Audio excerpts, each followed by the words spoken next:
Hey guys, I got a quick DVD update to do.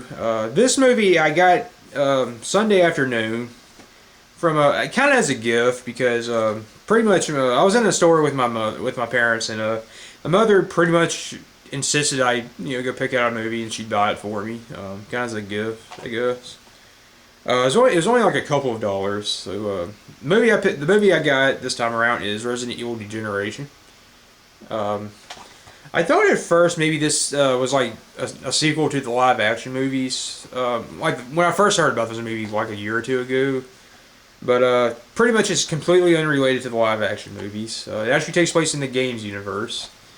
That's the front cover with Claire and Leon on it. It's a back cover. And of course, that is the DVD, which for some reason keeps rotating. That's the cover, the DVD of it. I actually like the artwork on this DVD, honestly. But anyway, the game.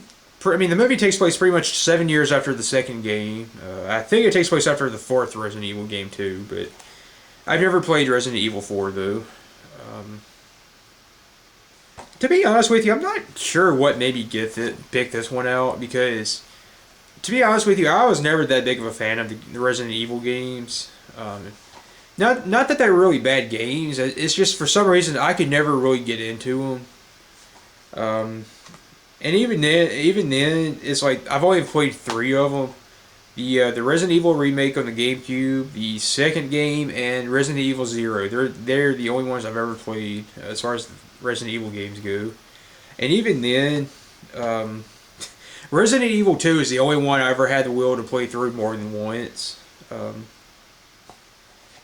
but anyway, it takes Resident Evil Degeneration. Pretty much follows Claire Leon around at where someone they believe as a terrorist attack, someone releases the T virus and which causes a plane to crash into an airport in Harvardville, which is where the movie takes place, and it pretty much fills the airport with zombies, trapping Claire and a few other survivors in the airport in which Leon is called in, who is now a special agent for the government, to handle the situation. And pretty much he and two other characters go in to save the other survivors. And then pretty much the rest of the movie is spent, like them going after who they believe caused the terrorist attack. Only to find out that I think he was kind of like a fall guy or whatever. Um, that it actually wasn't him. It was actually an entirely different organization that was like behind it, I guess. And basically, they have to stop him from like using the. And basically, he's the guy himself though is planning on using the G virus on himself to uh, basically to reveal the truth to the world and everything.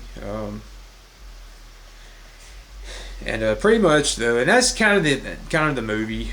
I thought at first actually that I thought maybe them being trapped in the airport was gonna have like a bigger part of the movie. Like I thought maybe like most of the movie would be spent with them trying to figure out how to get out. Surrounded by like hundreds or however many zombies. But yeah, that was only a small part of the movie though. Um, so the movie's completely CGI, and to be honest with you, it wasn't that impressive.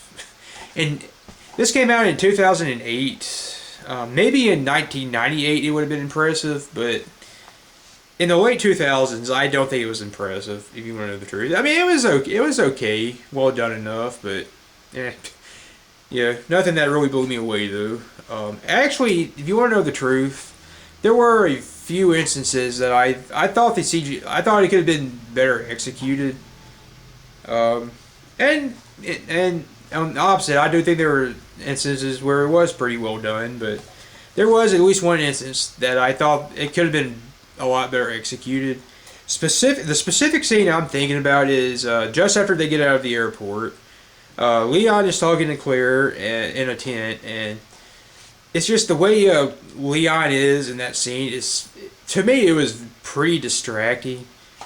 Just because it was almost like he was a robot or like a statue or something. where basically there's like only like one thing on his entire body that's movable. And basically in that scene, like the only thing moving for Leon was his mouth. It's literally everything else on him was just, it was like dead still, or it was like he was frozen or whatever. It's like, I mean, he had no facial expression, no movement whatsoever but his mouth. I mean, I can't really describe it well enough in words, but if you could see it, maybe you would know what I'm talking about. That, I mean, it was just distracting to see it.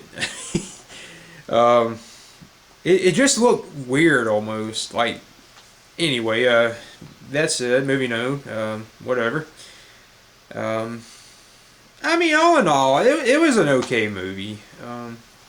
I wrote a review for it on Amazon. I gave it 3 stars, and that's basically what I'm giving it, is 3 stars out of 5. It's not bad, but it's not great either. At least I didn't think so. It's not a movie I think I'll probably watch very often. I mean, I'll pop it in once in a while, but that's probably about it. Actually, this is probably a movie I probably would consider selling at some point, or yeah, trading or selling or something. I don't know. But anyway, otherwise, I mean, it was decent. So it's not a bad movie or anything, but yeah, I wouldn't say it's one of the top 10 best movies I've ever seen, and I don't even think I would say it's one of the top 30 best movies I've ever seen. But yeah, whatever. Anyway, that's it. That is about all I have to say for this DVD update. So I guess thanks for watching. I will see you guys next time.